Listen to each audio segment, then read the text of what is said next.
Hi எனக்கு tease இன்னைக்கு டேயோட episode என்னன்னா மை ரக்டு ஹஸ்பண்ட் எபிசோட் 25 தான் பார்க்க போகிறோம். So it's must imagine your self. Okay வாங்க நம்ம வீடியோக்குள்ளே போகலாம். இன்றைக்கி இதோட செகண்ட் வீடியோன்னு நினைக்கிறேன்.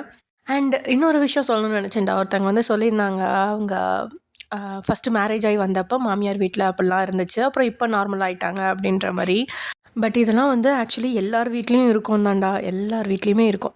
ஏன்னா ஃபஸ்ட்டு ஒருத்தங்க நம்ம வீட்டுக்கு வர்றப்போ அவங்க வந்து நல்லவங்களா கெட்டவங்களா, அவங்க கேரக்டர் எப்படி, அந்த மாதிரிலாம் எதுவும் தெரியாது இல்லையா? அது ஏன்னு தெரில, எப்படி இருந்தாலும் அவங்க வந்து கடைசி வரைக்குமே அவங்க நம்மளை வந்து நம்மளோட சொந்தமாக பார்க்க மாட்டாங்க. பட் ஏதோ ஒரு வகையில் ஒரு விதமாக ஒரு போயிட்டு தான் இருக்கும் ரிலேஷன்ஷிப். ஒரு சிலர் இப்போ மாடர்ன் மாமியார் அப்படின்னு சொல்லிட்டு எல்லாத்தையும் ஏற்றுக்கிறாங்க, ஒரு சிலர் ஏற்றுக்கிறது இல்லை. இட்ஸ் ஓகே, பரவாயில்ல. நமக்கு வந்து நம்ம ஹஸ்பண்ட் நம்ம கூட நமக்கு உறுதுணையாக இருந்தால் ஓகே தானே இல்லையா? அவங்களும் ஆக்சுவலி சொல்லப்போனால் நம்மளை புரிஞ்சுட்டு நம்ம அவங்கள புரிஞ்சுட்டு வர்றதுக்கே கிட்டத்தட்ட மேரேஜ் ஆனதுக்கப்புறம் ஒரு 4-5 இயர்ஸ் ஆயிரும். ஒரு 4 இயர்ஸ் ஆனதுக்கப்புறம் தான் நமக்கு ஒரு ஸ்டேபிளே கிடைக்கும். மேரேஜ் ஆகி ஒரு ஃபஸ்ட்டு 1 or 2 இயர்ஸில் ரொம்ப ரெக்ரெட் பண்ணுற மாதிரி இருக்கும். ஒரு வேளை வேறு ஹஸ்பண்ட் கிடச்சிருந்தா நல்லா இருந்திருக்குமோ, ஒரு வேளை வேறு யாரையாவது பார்த்து கல்யாணம் பண்ணியிருந்துருக்கலாமோ அப்படின்னு நினைப்பாங்க. அரேஞ்ச் மேரேஜ் பண்ணவங்க லவ் மேரேஜ் பண்ணியிருந்தால் நல்லா இருந்திருக்குமோ அப்படின்னு நினைப்பாங்க. லவ் மேரேஜ் பண்ணவங்க அரேஞ்ச் மேரேஜ் பண்ணால் நல்லா இருந்திருக்குமோ அப்படின்னு யோசிப்பாங்க. ஸோ இதெல்லாமே நார்மல் தான் லைஃப்பில். அந்த ஃபர்ஸ்ட் மேரேஜ் ஆகி இந்த ஃபர்ஸ்ட் 1 or 2 இயர்ஸுக்கு பயங்கரமான ஆசிலேஷன் இருக்கும், நிறைய சண்டைகள் வரும், நிறைய அந்த என்ன சொல்கிறது கருத்து வேறுபாடுகள் இருக்கும், அப்படி தான் போகும். பட் ஆஃப்டர் பேபி பிறந்துமே ஒரு 1 இயர்க்கு அப்புறம் அது வந்து எல்லாமே கொஞ்சம் நார்மலாக ஆரம்பிக்கும். நான் நீங்கிறது மாதிரி நம்ம நம்ம ஃபேமிலி அப்படிங்கிறது வர ஆரம்பிக்கும். அண்ட் ஆல்சோ இப்போ நிறைய டிவோர்ஸ் வந்து அதிகமாக வரதை நான் பார்க்குறேன்டா. சுத்தமாக முடியல, ரொம்ப கொடுமைப்படுத்துகிறாங்க, டிவோர்ஸ் அப்படிங்கிறது வேற. பட் ஒரு சின்ன சின்ன விஷயத்துக்கெலாம் வந்து என்னால் முடியல, எனக்கு வேண்டாம், நம்ம டிவோர்ஸ் பண்ணிக்கலாம் அப்படின்றது பிரியறது வேற இல்லையா? ஸோ நம்ம கொஞ்சம் அட்ஜஸ்ட் பண்ணி போகணும் தான், வேறு வழி இல்லை. பட் ஃபஸ்ட்டு நம்ம கொஞ்சம் அட்ஜஸ்ட் பண்ணி போனோம் அப்படின்னா பின்னாடி வரைக்கும் நம்ம ஒரு ஹாப்பி லைஃப்பை லீட் பண்ணலாம். இதெல்லாம் நான் ஏன் சொல்கிறேன் அப்படின்னா, ஆக்சுவலி இதெல்லாமே நானும் அனுபவிச்சிருக்கேன். அண்ட் இங்கே ஒய்என்டேவும் கிட்டத்தட்ட அதே நிலமை தான் வந்து ஓடிட்டுருக்கு. பட் என்ன, அவங்களோட பாஸ்ட்டுக்கு ஏற்ற மாதிரி அவங்க நடந்துக்கிறாங்க. ஸோ அதனால வந்து கொஞ்சம் ரொம்ப ரக்டாக வந்து தெரியுது. பட் அவங்களும் இப்போ தானே ஒரு 5 or 6 days தானே ஆயிருக்கு மேரேஜ் ஆகி. ஸோ அதனால் அவங்களும் ஒருத்தரை நம்பி ஒருத்தங்க மேலே ஒருத்தங்க பாசம் வச்சு வர்றதுக்கு கொஞ்ச நாள் ஆகும். இன்னுமே ஸ்டோரி சுவாரஸ்யமாக போகும். அண்ட் ஆல்சோ நான் வந்து சொன்னதெல்லாம் தப்பாக இருந்துச்சுன்னா என்னை மன்னிச்சிருங்கோ. அண்ட் ஆல்சோ உங்களுக்கு ஏதாவது கருத்து இருந்துச்சுன்னா கீழே கமெண்ட் பாக்ஸில் கமெண்ட் பண்ணுங்கள். ஓகே வாங்க நம்ம வீடியோக்குள்ளே போகலாம். லாஸ்ட்டாக இதோட முடிச்சிருந்தோம் அப்படின்னா, உங்களை பெட்டில் படுக்க சொல்லிட்டு அவர் போய் சோஃபாவில் படுத்துக்கிறாரு. இவன் நல்லவனா கெட்டவனா, இவனை எந்த லிஸ்ட்டில் சேர்க்குறது அப்படின்ற மாதிரி நீங்களும் குழம்பிட்டே பெட்டில் படுத்துடுறீங்க. காலையில் 6 மணிக்கு அலாரம் சத்தத்தில் கண் விழிச்சிட்டே பெட்டில் பார்க்க அங்கே நீங்கள் இல்லை. இதனால் முகத்தில் ஒரு மகிழ்ச்சி. பரவாயில்லையே, திருந்திட்ட போல இருக்கு அப்படின்னு நினச்சிக்கிட்டே சோம்பல் முடிச்சுட்டு ட்ரெஸ்ஸை மாற்றிட்டு ஜாக்கிங் கிளம்பிட்டான். ஆனால் நீங்கள் தான் டேக்கு பயந்து 5 மணிக்கெலாம் சமையல் அறைக்குள்ளேயே வந்துட்டீங்க. ஆனால் சமையல் வேலையை சுத்தமாக உங்களால் செய்யவே முடியல. நேற்றுக்காவது வயிறு வலி கட்டுப்பாட்டில் இருந்துச்சு, இன்றைக்கி சுத்தமாக முடியாததால் நேற்று வயிற்றுல கையை வச்சு அழுத்தினதாலையும் கண்ணெல்லாம் கண்ணீர் குளம் போல நிரம்பி கிடக்க சமையல் கட்டிலே ஒரு மூலையில் பாயை போட்டு அங்கேயே படுத்துட்டீங்க. உங்களை தொந்தரவு செய்யாமல் கண்ணம்மாவும் லக்ஷ்மியும் தான் வேலை செஞ்சிட்ருக்காங்க. ஜாக்கிங் முடிச்சுட்டு வீட்டுக்குள்ளே வர லக்ஷ்மியும் அவனுக்கு காஃபி போட்டு கொடுக்குறாங்க. இன்றைக்கும் உங்களை எதிர்பார்க்குறான். ஆனால் நீங்கள் வராதனால ஒரு ஏமாற்றம் இருந்தாலுமே அப்படியே இந்த காஃபியை குடிக்க. மயூரி நீ அனுப்பி வச்சதா சொல்லி வந்தாப்பா, உன்னோட சிஸ்டத்தில் எதையோ செக் பண்ணிகிட்டு இருக்கா அப்படின்னு லக்ஷ்மி சொல்ல, நான் தான் சிஸ்டத்தில் இருக்க கரப்ஷனை சரி பண்ணுறதுக்கு வர சொன்னேன் அப்படின்னு சொல்லி பார்வையை அங்கேயும் இங்கேயுமா சுழல விட்டுவான். வயனுங்க அப்படின்னு கேட்குறான். படுத்து கிடக்குறா அப்படின்னு சொன்னால் தப்பாக நினைப்பானோ அப்படிங்கிற பயத்தில், அவள் சமைச்சிட்ருக்காப்பா, அவளை கூப்பிடணுமா அப்படின்னு கேட்கா. இல்லை வேண்டாம் லக்ஷ்மி அம்மா, சும்மா தான் கேட்டேன். அப்புறம் நேத்திக்கு நான் அவங்கக்கிட்ட கோவப்படுற மாதிரி பேசியிருந்தா என்னை மன்னிச்சிடுங்க அப்படின்னு பேசிகிட்டு இருக்கும்போதே அங்கே வந்து ரகுநாதன், அடியே லக்ஷ்மி, உன் அண்ணன் என்ன விளையாடிட்டு இருக்கானா? நேற்றுக்கு எல்லார் முன்னாடியும் பொண்ணை தரலான்னு சொல்லிட்டு இப்போ கல்யாணம் வேண்டான்னு சொல்கிறான். உன் குடும்பம் என்ன விவஸ்தை கட்ட குடும்பமாக இருக்குது? அதோட எங்கள் குடும்பம் எவ்வளோ பெரிய ஸ்டேட்டஸில் இருக்க ஃபேமிலி தெரியுமா? இந்த வீட்டுக்கு பொண்ணு கொடுக்க அவன் இவன்னு போட்டி போட்டு கிடக்குறான். ஆனால் உன் ஒன்றை ஓவராக தான் லந்து பண்ணுறான் அப்படின்னு கத்த. லக்ஷ்மிக்கு ரகுநாதன் என்ன சொல்கிறான் அப்படிங்கிறது புரியாம, என்னங்க என்ன சொல்கிறீங்க, எனக்கு புரியல, எங்கள் அண்ணா இதுக்கு கல்யாணம் வேண்டான்னு சொன்னார் அப்படின்னு அவள் குழம்பி கேட்கா. என்னடி அண்ணன் தங்கச்சின்னு 2 பேரும் சேர்ந்து என்கிட்ட கண்ணாமூச்சி ஆடுறீங்களா? ஒன்று போட்டேன்னு வச்சுக்கோ, கண்ணை பூரி மாதிரி வீங்கிடும் அப்படின்னு ரகுநாதன் கையை ஓங்கினதுக்கே அனல் பார்வையா ரகுநாதன் பக்கம் திருப்புறான். அவன் ஆரம்பத்திலே சுதாரிச்சுட்டு லக்ஷ்மி பக்கத்தில் போகாம அங்கேயே நின்னவன், டே நான் சொல்கிறது உண்மைதான்ப்பா. இப்போ தான் இவன் அண்ணன் ஃபோன் பண்ணி ஜிமின் கல்யாணம் வேண்டான்னு சொன்னான், அதனால் நாங்கள் பொண்ணு தர தயாராக இல்லை அப்படின்னு என்கிட்டயே சொல்கிறான் அப்படின்னு சொல்ல, ஜிமின் கல்யாணம் வேண்டான்னு சொன்னானா? நேற்றுக்கு எல்லார் முன்னாடியும் மயூரியை கல்யாணம் பண்ணிக்கிறேன்னு சொன்னான். இருங்க நான் அவன்கிட்ட பேசுகிறேன் அப்படின்னு சொல்லி மொபைல் எடுத்து ஜிமின்க்கு ஃபோன் பண்ண, ஜிமின் அப்போ தான் ஏர்போர்ட்டில் தன்னோட ஃப்ரெண்ட்ஸோட நின்றுட்டுருக்க. மொபைல் ரிங் அடித்த அடுத்த செகண்ட் ஃபோனை எடுத்து பார்த்தவன் அட்டன் செஞ்சு காதில் வச்சு, ஹாய் ப்ரோ, என்ன காலங்காத்தாலே ஃபோன் பண்ணியிருக்கீங்க? நீங்கள் இப்போ ஃபோன் பண்ணதும் நல்லா தான் போச்சு. நான் இப்போது ஏர்போர்ட்டில் இருக்கேன். இன்னும் கொஞ்சம் நேரத்தில் வெளிநாட்டுக்கு போயிடுவேன். எங்கள் அப்பா ஏழைங்க வயிற்றில் அடித்து சம்பாதிச்ச சொத்தெல்லாம் என் அக்கௌண்ட்டுக்கு அனுப்பி வைக்க சொல்லுங்கள் அப்படின்னு ஜிமின் சொல்ல, அதுக்கு முன்னாடி நான் கேட்குறதுக்கு பதில் சொல்லு. நீ மயூரியோட அப்பா கிட்ட என்ன சொன்ன அப்படின்னு கடுப்பாக கேட்கா. அதுவா, அவர்கிட்ட உங்கள் பொண்ணை கட்டிக்க விருப்பம் இல்லைன்னு சொன்னேன் அப்படின்னு ஜிமின் கூலாக சொல்ல, என்னை கடுப்பேத்தினேன்னு வச்சுக்கோ, எங்கே இருந்தாலும் தேடி வந்து தூக்கி போட்டு மிதிப்பேன்டா. நேற்றுக்கு அவளை கட்டிக்கிறேன்னு சொல்லிட்டு இன்னைக்கு விருப்பம் இல்லைன்னு சொல்கிறியா அப்படின்னு கேட்கா. என்னண்ணா இப்படி சொல்லிட்டா? நான் என்ன கல்யாணம் பண்ணிக்கிறேன்னு சொல்லிட்டு கல்யாண மண்டபத்தில் வச்சு நான் வரமாட்டேன், கல்யாணத்தை கேன்சல் பண்ணுங்கன்னு சொல்லாமல் இப்போவே கல்யாணத்தை நிறுத்த தானே சொன்னேன் அப்படின்னு சைடு கேப்பில் குத்துறான். ஏய் என்ன அப்படின்னு குரல் கொடுக்கா. கூல் ப்ரோ, நான் ஆல்ரெடி சொல்லிட்டேன் ப்ரோ, எனக்கு இந்த கல்யாணம் கமிட்மெண்ட்ஸ் இதிலெல்லாம் விருப்பம் இல்லை. அதுக்காக நீ இப்போ தாலி கட்டு, உனக்கு பிடிக்கும்போ லைஃப்பை ஸ்டார்ட் பண்ணுன்னு சொன்னாலும் நான் ஒத்துக்க மாட்டேன். I need freedom. அந்த ஃப்ரீடம் கல்யாணம் பண்ணிக்கிட்டால் கண்டிப்பாக எனக்கு கிடைக்காது. So single life is the best life. அதை மீறி என்னை மிங்கிலாக்க பார்த்து உங்கள் மேலே நான் வச்சுருக்க மரியாதை கெடுத்துக்காதீங்கண்ணா அப்படின்னு சொல்லிட்டு காலை கட் பண்ணவன் மொபைலை சுவிட்ச் ஆஃப் பண்ணிட்டான். ஜிம்மினோட இது போன செயல்கள் எல்லாம் அடிக்கடி நடக்கிறது தான். இதனால் பெருசாக அதிர்ச்சியெல்லாம் இல்லை. இதனால் ரகுநாதரோட கையில் மொபைலை கொடுத்தவன், சித்தப்பா அவன் பேசுகிறத எதுவும் தப்பாக நினைக்காதீங்க. எங்கே போனாலும் அவன் கடைசியாக வீட்டுக்கு தான் வந்தாகணும். அவன் எப்போனாலும் மயூரி தான் கல்யாணம் பண்ணுவான். வேறு எந்த பொண்ணையும் கல்யாணம் பண்ணிக்க வாய்ப்பு இல்லை. அதுக்கு நான் விடவும் போகிறதில்ல அப்படின்னு உறுதியாக சொல்ல, இல்லை இவனை இப்படியே விட்டால் சரிப்பட்டு வராது. இப்போல்லாம் இவன் பண்ணுறது எனக்கு சரிப்பட்டு வரல. பிஸ்னஸ்லேயும் கால் வைக்காம என் பணத்தை கறியாக்கிட்டு இருக்கான். நாளைக்கு நம்மளை வெறுப்பேற்றுறதுக்காகவே எவளையாவது கட்டிட்டு வந்து நிற்பான். எந்த நேரத்தில் பிறந்த சனியனோ அப்படின்னு திட்டி தீர்க்கிறான். ரகுநாதன் ஜிமினை திட்டுறதும் ஜிமின் ரகுநாதன் திட்டுறதும் பழக்கமானது தான். இருந்தாலும் இன்னைக்கு லக்ஷ்மியோட முகம் வாட்டமாக இருக்கா. அதை கவனிச்சபடி கண்ணால் சகி காட்டி லக்ஷ்மி அங்கேருந்து அனுப்புனட்டே, சித்தப்பா எப்போ பார்த்தாலும் அவனை திட்டிக்கிட்டே இருக்கீங்க. இருந்தாலும் இனிமேல் லக்ஷ்மி அம்மா முன்னாடி ஜிமினை திட்டாதீங்க. அவங்க மனசு கஷ்டப்படுற மாதிரி ஃபீல் ஆகுது அப்படின்னு சொல்ல, அந்த சனியை பெற்று வச்ச எரும மாட்டால் எனக்கு வர பிரச்சனைக்கு 2யும் கொலையே பண்ணணும் அப்படின்னு மனசுக்குள்ள நினச்சாலும் வெளியே நல்ல மாதிரி சரி அப்படின்னு தலையாட்டுறான் ரகுநாதன். நீங்கள் ஜிமினை நினச்சி பயப்படாதீங்க. அவனுக்கு நல்ல திறமை இருக்குது. கண்டிப்பாக ஒரு நாள் நல்ல நிலைமைக்கு வருவான். அதோட பொறுப்புங்கிறதே வரக்கூடாதுன்னு நினைக்கிறவன் கண்டிப்பாக கல்யாணமே பண்ணிக்க மாட்டான். தைரியமாக இருங்க அப்படின்னு சொல்ல, நீ இப்படி ஓவராக அவனுக்கு சப்போர்ட் பண்ணாதட்டே. அவன் எல்லாம் சரியான கேடி. எவளையாவது கட்டினாலும் கட்டுவான். கடைசியில் எனக்கு நீ வாழ்க்கை தாங்கன்னு சொல்லி எவளாவது நம்ம வீட்டு வாசல் முன்னாடி நின்று கதவை தட்டுவா அப்படின்னு ரகுநாதன் பேசிகிட்டு இருக்கும்போது வீட்டுக்கு முன்பக்க கதவு தட்டுற சத்தம் கேட்குது. திறந்துருக்கிற கதவை யார் தட்டுறது அப்படின்னு 2 பேர்த்தோட பார்வையும் கதவு பக்கம் திரும்ப அங்கே தியா நின்றுட்டுருக்கா. தியாவை ரகுநாதனுக்கு தெரியாது அப்படின்னாலும் டேக்குனா நல்லா தெரியுமே. உண்மையில் அவனுக்கு அவளை பார்த்ததும் அதிர்ச்சி தான். ஆனால் முகத்தில் காட்டிக்காம மனசுக்குள்ளே பல கேள்விகள் தான் ஓடுது. ஒரு வேளை ஒயனை கூட்டிகிட்டு போக தான் வந்திருப்பாளோ அப்படின்னு உஷாராகினவன் பாக்கெட்டில் அந்த மொபைல் எடுத்தவன் மயூரிக்கு மெசேஜ் அனுப்பிட்டான். Hello, excuse me sir, may I come in அப்படின்னு தியா கேட்கா. நோ வே, உன்னை மாதிரி அடிப்பணியாத ஜென்மங்க இந்த வீட்டுக்குள்ளே கால் எடுத்து வைக்கக்கூடாது அப்படின்ட்டே உறுதியாக சொல்ல, ஓகே நோ ப்ராப்ளம். திமிரில் கொளுத்த எலிங்களுக்கு பூனை வந்தால் பிடிக்காது, அதனால நான் இங்கேயே நின்றுக்கிறேன் அப்படின்னு கிண்டல் அடித்தபடியே தியாவும் உள்ளே வராமல் வாசலே நின்றுக்கிட்டா. ஆனால் அங்கே தியா மட்டும் இல்லை, 5 காவலாளிகள், அப்புறம் ரித்திக், சஜித், அப்புறம் இன்னும் 2 ரிப்போர்ட்டர்ஸ் கூட நின்றுட்டுருக்காங்க. டேயும் ரகுநாதனும் வாசல் பக்கத்தில் வர, எதுக்கு வந்திருக்கா அப்படின்னு கேட்கா. அங்கேருந்து போலீஸ் ஒருத்தர், excuse me mister day sir, நீங்கள் ஒயன்கிறவங்களை கல்யாணம் பண்ணி வீட்டுக்குள்ளே கொண்டு வந்து அவங்கள ஃபிசிக்கலாகவும் எமோஷனலாகவும் டார்ச்சர் பண்ணுறதா உங்கள் மேலே ஒயன் சிஸ்டர் தியா கம்ப்ளைண்ட் பண்ணியிருக்காங்க அப்படின்னு அவன் சொல்ல, அதை கேட்டு தியாவை முறைச்சி பார்த்தாலும் ரகுநாதனுக்கு இப்போ தான் தியா ஒயனோட தங்கச்சி அப்படிங்கிறது புரிய வருது.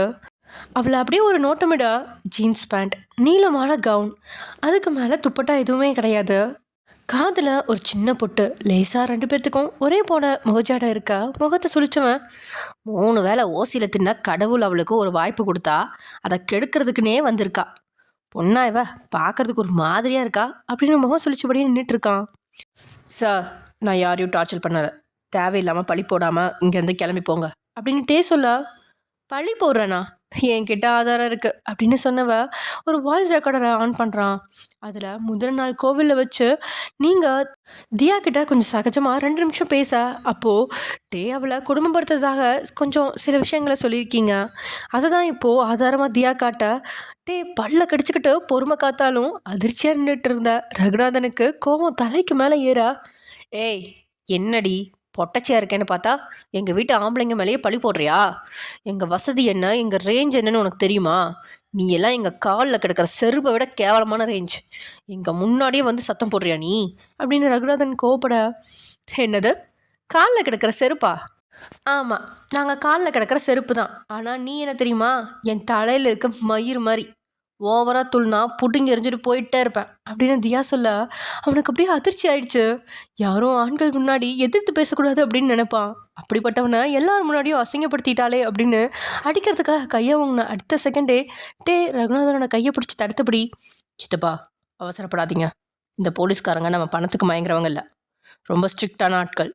எல்லாத்தையும் விட அதான் பின்னாடி 2 ரிப்போர்ட்டர்ஸ் இருக்காங்களே, அவங்க கழுத்தில் இருக்கிற ஐடி கார்டில் ஹிடன் கேமரா இருக்குது. அது வழியாக இங்கே இருக்க எல்லாத்தையும் ரெக்கார்ட் பண்ணிகிட்டு இருக்காங்க. அந்த பொண்ணு உன்னை வேணும்னு தான் வெறுப்பேத்துறா. அவசரப்பட்டு வாயை விட்டா ஜெயிலுக்கு அனுப்பி வைப்பா. இதை நான் பார்த்துக்கிறேன், கொஞ்சம் நேரம் பொறுமையாக இருங்க அப்படின்ட்டே சொன்ன பிறகு தான் ரகுநாதன் இத்தனை திட்டத்தோடு வந்திருக்காளா அப்படின்னு தியாவை பார்த்து திகச்சு நிற்கிறான். கணிச்சது சரிதான், தியா இன்னைக்கு உங்களை இங்கேருந்து அழைச்சி போக தான் வந்திருக்கா. அதோட ஏதாவது பிரச்சனை பண்ணால் அவங்கள கைது செய்ய தான் போலீஸையும் கொண்டு வந்திருக்கா. எல்லாத்தையும் விட ஹிடன் கேமரா மூலம் இங்கே இருக்கிற எல்லாத்தையும் ரெக்கார்ட் பண்ணிட்டு தான் இருக்கா. இங்கே பாருங்கள் சார், நான் ஒயனை கூப்பிட்றேன், அவளே என்ன நடந்ததுன்னு உங்ககிட்ட சொல்லுவா அப்படின்னு சொன்னபடியே, ஒயன் கொஞ்சம் கீழே வா அப்படின்னு கத்த மாடியிலேருந்து நீங்கள் கீழே இறங்கி வரீங்க.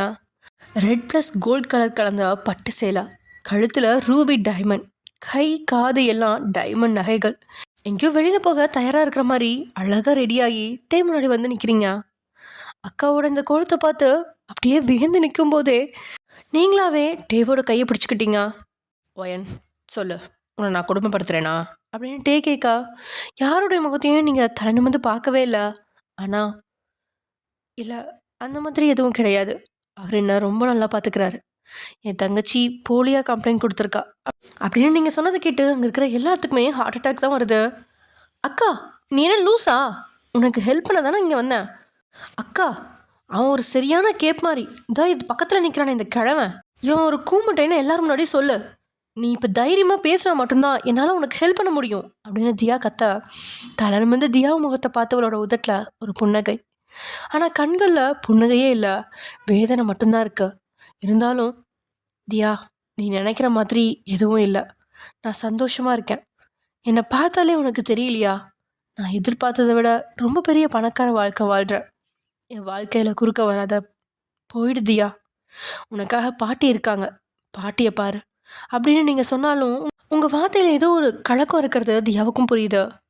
தியா, நீ கூப்பிட்ட உடனே உங்கள் அக்கா வருவான்னு சொன்ன, இப்போ உங்கள் அக்கா இப்படி பேசுகிறாங்க. இப்படியே போனால் எல்லார் முடியும் நம்ம மானம்தான் போகும் அப்படின்னு ரித்திக் மெல்ல எச்சரிக்கா. நீ சொல்கிறதும் சரிதான். ஆனால் அக்காவை மிரட்டி வச்சுருக்கான்னு நினைக்கிறேன். நான் என் அக்காவை தனியாக கூட்டிகிட்டு போய் அவகிட்ட பேசி மனசை மாத்துறேன் அப்படின்னு மெல்லமாக சொன்னவ. இன்ஸ்பெக்டர் சார், இவங்க ஏதோ கோல்மால் பண்ணுறாங்க, நான் என் அக்கா கிட்ட தனியாக பேசணும், அதுக்கு பெர்மிஷன் வாங்கிட்டாங்க அப்படின்னு தியா கேட்கா. பர்மிஷனா? அதான் அந்த பிள்ளையே எல்லாரும் முன்னாடியும் நல்லா இருக்கேன்னு சொல்கிறாளே, அப்புறம் எதுக்கு அவளை உங்க கூட தனியாக அனுப்பணும்? அதெல்லாம் முடியாது, ஒழுங்கு மரியாதையா இங்கேருந்து கிளம்பி போங்க அப்படின்னு ரகுநாதன் கத்த. அட மூட்டைப்பூச்சி, என்னைக்காவது ஒரு நாள் உன்னை அடித்து நசுக்கி போடல, நான் தியா இல்லடா அப்படின்னு மனசுக்குள்ளே நினச்சவ. ஹலோ, எக்ஸ்கியூஸ் மீ, தலை இருக்கும்போது வாழாடக்கூடாது. இப்போ அக்காவை என்கிட்ட பேச நீங்கள் பெர்மிஷன் தரலனா நாளைக்கு கோர்ட்லேருந்து பர்மிஷன் வாங்கிட்டு வந்து அவளை என் இடத்துக்கு வர வச்சு தனியாக பேசுவேன். என் டீல் ஓகேவா அப்படின்னு தியா ரகுநாதன் பார்த்து கேட்டபடி கண்ணடிக்கா. ரகுநாதன் தியாவை முறைச்சி பார்த்ததில் அவனோட முட்டைக்குன்னே வெளியே வந்து விழுந்துடும், அந்தளவுக்கு கோபத்தில் தான் நிற்கிறான். ஆனால் அந்த நேரத்தில், மிஸ் தியா, நீங்கள் அந்தளவுக்குலாம் போக வேண்டாம், வயனை கொஞ்சம் தள்ளி கூட்டிகிட்டு போய் பேசிட்டு வாங்க அப்படின்னு சொன்னபடி உங்களை பார்த்தட்டே, அதான் உன் தங்கச்சி ஆசைப்படுறாளே, போய் பேசிட்டு வா வயன் அப்படின்னு அனுமதி கொடுக்குறான். டேயோட உதட்டில் புன்னகை இருந்தாலும் கண்கள் கோவத்தில் தான் இருக்கு. அதோட அவனோட வார்த்தையோட அர்த்தம் இங்கேருந்து தியா கூட போகக்கூடாது அப்படிங்கிறது தான். அது உங்களுக்கும் புரியாமல் ஒன்றும் இல்லை. என்னை மன்னிச்சிரு தியா, உன்கிட்ட பேசுகிறதுக்கு எதுவும் இல்லை. ப்ளீஸ் இங்கேருந்து போயிடு. நான் நல்லா இருக்கேன், ரொம்ப ரொம்ப நல்லா இருக்கேன். என்னை தங்கத்தட்டில் வச்சு தாங்குற மாதிரி பார்த்துக்கிறாரு. இப்படி ஒரு புருஷன் கிடைக்க கொடுத்து வச்சுருக்கணும். ப்ளீஸ் இங்கேருந்து போயிடு அப்படின்னு நீங்கள் சொல்கிறீங்க. தியாவுக்கு ஒரு அரை மணி நேரம் சந்தர்ப்பம் கிடைச்சா கூட உங்களை பேசி நிச்சயம் அவன் மனசை மாற்றுவா. ஆனால் டே அவனுடைய கண் பார்வை அசைவிலேயே உங்களை கட்டுப்படுத்திக்கிட்டு இருக்கான். சொல்லப்போனால் அவனோட எண்ணங்களுக்கு ஏற்றபடி தான் தலையாட்டுற பொம்மை மாதிரி நிற்கிறா. தன்னோட அக்காவை பார்த்து வியக்கிறா. இதுக்கு மேலே பேசி பிரயோஜனம் இல்லை அப்படிங்கிறதும் அவளுக்கு புரிஞ்சிருச்சு. பின்னாடி நின்றுட்டு இருந்த ரித்திக், இதுக்கு மேலே யூஸ் இல்லை, அடுத்த கட்ட நடவடிக்கையை தொடங்கு அப்படின்னு தியாவுக்கு சிக்னல் கொடுக்குறான். ஓகே அக்கா, நீ சொன்ன மாதிரியே உன் புருஷன் உன்னை நல்லா பார்த்துக்கிறாருன்னு இருக்கட்டும். இருந்தாலும் நான் உன்னை பார்க்குறதுக்காக மட்டும் வரல, உன் புருஷனை அரெஸ்ட் பண்ணுறதுக்காக தான் போலீஸ் கூட்டிகிட்டு வந்தேன். நேற்றுக்கு என் ஃப்ரெண்டை ஏதோ ஒரு கேப் மாதிரி கூட்டம் கடத்திட்டாங்க. அந்த கூட்டத்தோட தலைவன் உன் புருஷன்னு எங்களுக்கு சந்தேகமாக இருக்குது. அதனால் டே அரெஸ்ட் பண்ணுறதுக்கும் தான் பர்மிஷனோட வந்திருக்கேன் அப்படின்னு ஏதாவது ஒன்று நடத்தாமல் போக மாட்டேன் அப்படின்னு ஒத்த காலில் தியா நிற்கிறா. அதுக்கேற்றபடியே அங்கே நின்று சஜித்தும், ஆமாம் ஏன்னா இவர் தான் கடத்தினதான் எனக்கு சந்தேகம் இருக்குது அப்படின்னு அவங்க போட்டு திட்டப்படி சரியாக சொல்லிட்டான். நிச்சயம் உங்ககிட்ட பேச மட்டும்தான் வந்திருப்பா அப்படின்னு டே எதிர்பார்த்தான். ஆனால் டே மேலே போலீஸ் கம்ப்ளைண்ட் கொடுத்துட்டு தான் வந்திருக்கா அப்படிங்கிறது அவன் எதிர்பார்க்கல. என் பையன் ரொம்ப பெரிய பிஸ்னஸ்மேன், அவனுக்கு இந்த மாதிரி ஒன்றுக்கும் உதவாதவங்களை கடத்த வேண்டிய அவசியம் கிடையாது. ஏற்கனவே வயனை கொடுமைப்படுத்த தான் இந்த பொண்ணு பொய் சொல்லி எங்ககிட்ட பணம் சம்பாதிக்க பார்த்தா. அது மாதிரி தான் இப்போ இவனை கடத்தினதாகவும் பொய் சொல்லி கேஸ் போட்டு எங்ககிட்ட இருந்து பணத்தை சம்பாதிக்க பார்க்குறா. அதனால் எனக்கு தெரிஞ்சு இந்த பொண்ணையும் அவள் பக்கத்தில் நிற்கிறாங்களே 2 பசங்க, அவனுங்களையும் தான் அரெஸ்ட் பண்ணி ஜெயிலில் போடணும் அப்படின்னு ரகுநாதன் கோவப்படா. சில செகண்ட்ஸ் அவங்களுக்குள்ள ஆர்கியூமெண்ட்ஸ் நடந்துட்டு இருக்கும்போது இன்ஸ்பெக்டரோட மொபைலுக்கு ஒரு ஃபோன் கால் வருது. இன்ஸ்பெக்டரும் ஃபோன் அட்டன் பண்ணி பேசிட்டு காலை கட் பண்ணிடுறான். அங்கே இருப்பவங்கள பார்த்து, அட சும்மா இருங்க, வந்ததுலேருந்தே பார்க்குறேன், எப்போ பார்த்தாலும் சண்டை போட்டுக்கிட்டே இருக்கீங்க. மிஸ் தியா, உங்கள் ஃப்ரெண்டு சஜித்தை நேற்று கிட்னாப் பண்ண கும்பலை போலீஸ்காரங்க அரெஸ்ட் பண்ணிட்டாங்களாம். அவங்க ஜெயிலில் தான் இருக்காங்க. டே கிருஷ்ணாவுக்கு இந்த கேஸுக்கும் எந்த சம்மந்தமும் இல்லை, நீங்கள் தெரியாமல் கம்ப்ளைண்ட் கொடுத்துருக்கீங்க அப்படின்னு இன்ஸ்பெக்டர் சொல்ல, வாட், என் ஃப்ரெண்டு சஜித்தை கிட்னாப் பண்ணது இவன் தான் அப்படின்னு தியா சொல்ல, சஜித்தும், ஆமாம் சார், நான் முகத்தை பார்க்கல, பட் எனக்கும் 100 மடங்கு டே தான் என்னை கிட்னாப் பண்ணான்னு தெரியும் அப்படின்னு சொல்ல, நோ சஜித், நீ ஒரு பொண்ணை லவ் பண்ணுறியே, அந்த பொண்ணோட அப்பா தான் உன்னை மிரட்ட கிட்னாப் பண்ணியிருக்காரு. ஆனால் பயத்தில் உன்னை பாதியிலே விட்டுருக்காங்க. இன்றைக்கி அவங்களே போலீஸ் ஸ்டேஷனுக்கு வந்து எல்லாரும் முன்னாடியும் மன்னிப்பு கேட்டு ஜெயிலில் தான் இருக்காங்க. இப்போ தான் எனக்கே தகவல் வந்துச்சு அப்படின்னு அந்த போலீஸ் சொன்னதை கேட்டு 3 பேருக்கும் பெரிய பல்பு மூமெண்ட் ஆயிடுச்சு. சொல்லப்போனால் டேயை அரெஸ்ட் பண்ண போகிறத பற்றி தியா பேசி 5 நிமிஷம் தான் ஆகுது. அதுக்குள்ளே போலீஸ் ஸ்டேஷனுக்கே ஒருத்தன் வந்து சரண்டர் ஆகியிருக்கான் அப்படின்னா டேயோட பவர் எப்படிப்பட்டது அப்படின்னு தியாவுக்கு புரிஞ்சிருச்சு. இருந்தாலும் அவன் அங்கேருந்து போகிறதுக்கு மட்டும் தயாராக இல்லை. எப்படியானாலும் அக்காவை அழைச்சிட்டு தான் போவேன் அப்படின்னு அவன் நின்றுட்டுருக்கா. போலீஸ்காரங்க அங்கேருந்து கிளம்ப ரிப்போர்ட்டர்களும் நண்பர்களும் என்ன சொல்கிறது அப்படின்னு தெரியாமல் நிற்க, அதான் வந்த வேலை முடிஞ்சிருச்சுல, கிளம்பி போங்க அப்படின்னு டே சொல்ல, மிஸ்டர் டே, நீங்கள் ரொம்ப தப்பு பண்ணுறீங்க. வயன் அக்கா ரொம்ப நல்லவங்க, நீங்கள் அவங்கள ரொம்ப வயலண்ட்டாக யூஸ் பண்ணுறீங்க. இது சுத்தமாக சரியில்லை, ஒழுங்காக அவங்கள எங்கள் கூட அனுப்பி வைங்க அப்படின்னு ரித்திக் சொல்ல, சரி உன் அக்கா வயனா உன் கூட அனுப்பி வைக்கிறேன், உன் தங்கச்சி ரஹிமாவை என் கூட அனுப்பி வைக்கிறியா அப்படின்னு சொல்லி டேயோட வார்த்தையால் ரித்திக்கோட முகம் அப்பட்டமாக இருளுது. உங்களுக்கும் டே இப்படி பேசுனதை கேட்டு சுத்தமாக பிடிக்கவே இல்லை. ஆனாலும் நீங்கள் தலை குனிஞ்சு அப்படின்னு நின்றுருக்க அங்கே இருக்கிறவங்களுக்கும் டேக்கும் வாக்குவாதம் தொடங்குது. தியா வாக்குவாதத்தில் ஈடுபடாமல் உங்களை முகத்தையே பார்த்துட்ருக்கா. அக்கா ப்ளீஸ் என் முகத்தை பாரு, அவனை பிடிக்கலன்னு சொல்லு அப்படின்னு தியா நினச்சிக்கிட்டே இருக்கா. ஆனால் நீங்கள் குடிஞ்ச தரையை நிமிர மாதிரி தெரியவே இல்லை. இதனால் மொத்தமாக வருந்தினவன் எதாச்சியாக அந்த பறந்து விரிஞ்ச வீட்டுக்கு ஹாலை பார்த்து பதறி போயிட்டா. அந்த பதட்டத்துக்கான காரணம் என்ன அப்படின்னா, ஹாலில் ஒரு பெரிய ஃபேமிலி ஃபோட்டோ இருக்குது. அந்த ஃபோட்டோக்கு பக்கத்துலேயே இன்னொரு பெரிய ஃபோட்டோவும் இருக்குது. அந்த ஃபோட்டோவில் ஒரு பயங்கர காஸ்ட்லியான பைக்கில் ஒய்யாரமாக சாஞ்சபடியே சூப்பர் ஸ்டார் மாடல் மாதிரி இதமான புன்னகையால் ஆளை மயக்கிற பார்வையோட நம்ம ஜிமினோட ஃபோட்டோ தான் இருக்குது. தியாவால் சில நொடி அவளோட கண்களை நம்ப முடியல. சொல்லப்போனால் இமைகள் மூடாமல் பார்த்துக்கிட்டு இருந்தவளோட உதட்டில் ஒரு சின்ன புன்னகை மலருது. ஆஹா, நீ இந்த குடும்பத்தோட வாரிசா? மாட்டினடா என் பம்பர் கட்ட மண்டையா அப்படின்னு நினச்ச தியாவுக்குள்ள வில்லத்தனமான ஒரு ஐடியா உதிக்குது. அப்படி தியா என்ன ஐடியாவை யோசிச்சிருப்பா? இவ இருக்கிற இடத்துல எப்பயுமே கலவரம் தான். இப்போ எந்த கலவரத்தை அடுத்து உண்டு பண்ண போகிறாளோ?